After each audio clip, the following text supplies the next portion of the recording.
While singing praises of the Hindu culture, it is often claimed that it has always believed in equality, both social and spiritual, and has never emulated the base customs of the Western culture, which reduced men and women to a deplorable status of an object. It is also said that Hindu culture condemned the sale and purchase of humans, holding man and his existence in its full glory.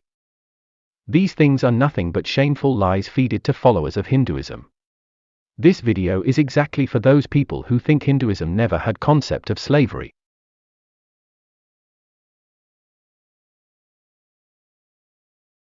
Vedas are the oldest Hindu texts. They mention of slaves many times. Let us have a look at few examples.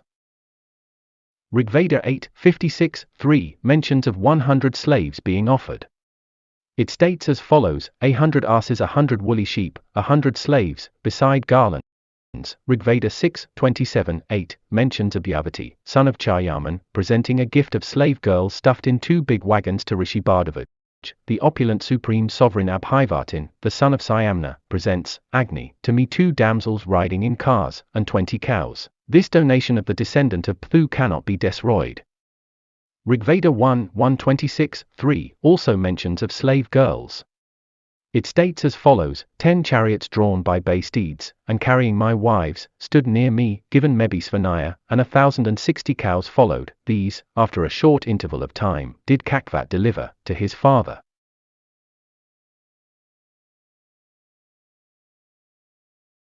In Chandogya Upanishad, we read a story of a sage named Raikva, who had got divine knowledge, and a king named Janasruti Pautriyana wanted to learn the divine knowledge from him. Thus the king takes 600 cows, a necklace, and a carriage with mules as a payment to sage. However, Raikva refuses to teach him.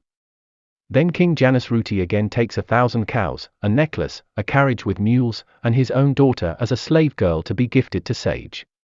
This time after seeing a beautiful royal girl being given to him as a slave girl. The sage accepts to teach the king.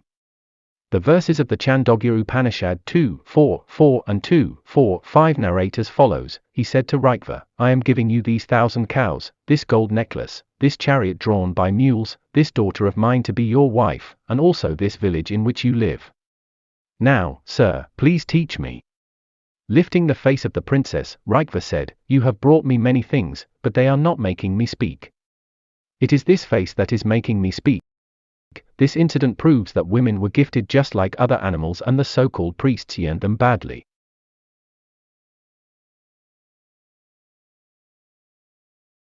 The Mahabharata, the great Hindu epic, gives details of the system of slavery.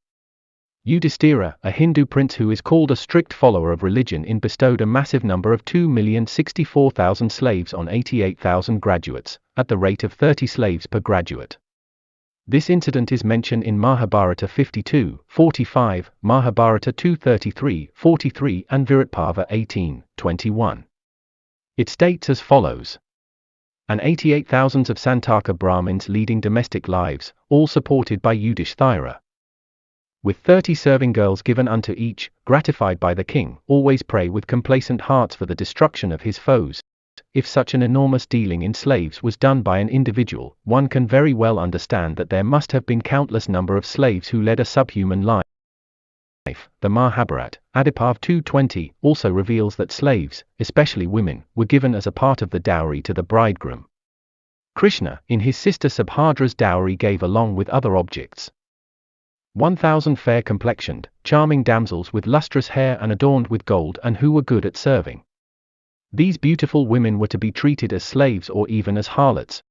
Krishna also gave many female slaves, as mentioned in Mahabharata 4.72.19-26, and Krishna gave unto each of the illustrious sons of Panda numerous female slaves, and gems and robes. Even Krishna's father Vasudeva also over 1,000 concubines, as mentioned in Mahabharata 16:7-37-38.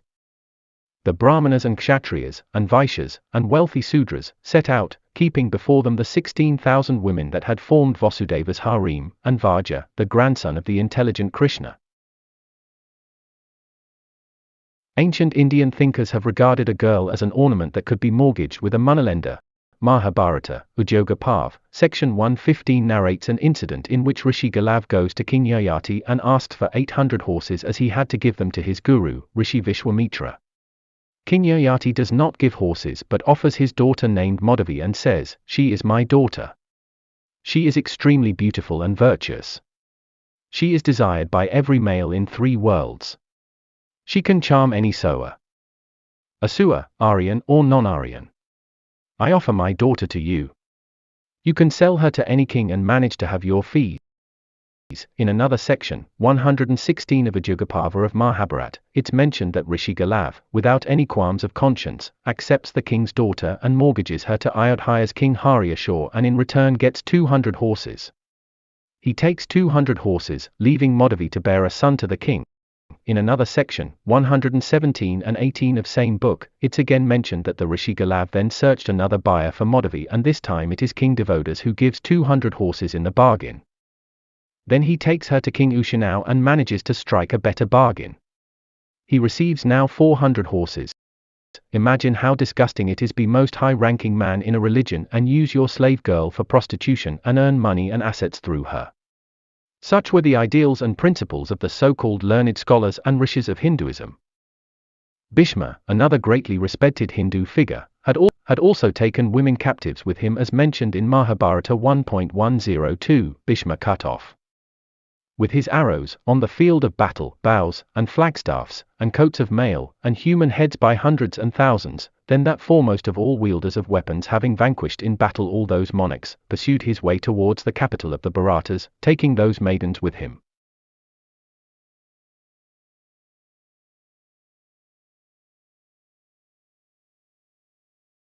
Ramayana is another Hindu epic that mentions of slaves. Dashrath was the father of Hindu god named Rama, the same god in whose name Muslims are killed, had slave girls as mentioned in Valmiki Ramayana, Balakanda 1:14-35. Thus, the officiating priests of the ritual, namely Hota, Adwaryu and Adgata have received in their hand the crowned queen, the neglected wife, and a concubine of the king. Next as a symbolic donation in the ritual by the performer, the king.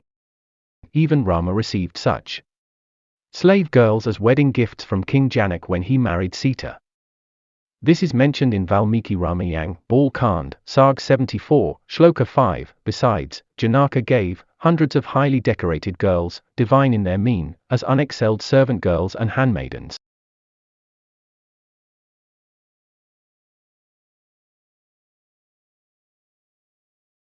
Other Hindu scriptures like Smritis and Puranas also mention of slaves, for example. Naida Smriti 12:78, intercourse is permitted with a wanton woman who belongs to another than the Brahmin caste, or a prostitute, or a female slave, or a female not restrained by her master, Nishakasini. If these women belong to a lower caste than oneself, but with a woman of superior caste, intercourse is prohibited. Katyayana Smriti, verse 723, when a master has sexual intercourse with his female slave and the latter then gives birth to a son, the master looking to the seed, which was his own, should make the female slave free from slavery together with her progeny, Agni Purana, 211, 37-43, by making the gift of a female slave to one of the foremost of the Brahmanas. A man becomes an inmate of the region of the Apasaras. This was a brief description of slavery in Hindu scriptures. I hope this would have had opened eyes of everyone who was taught that Hinduism didn't had slavery. Anyways, thanks for watching. Please like and share my video, subscribe my channel and don't forget to comment. Have a good day.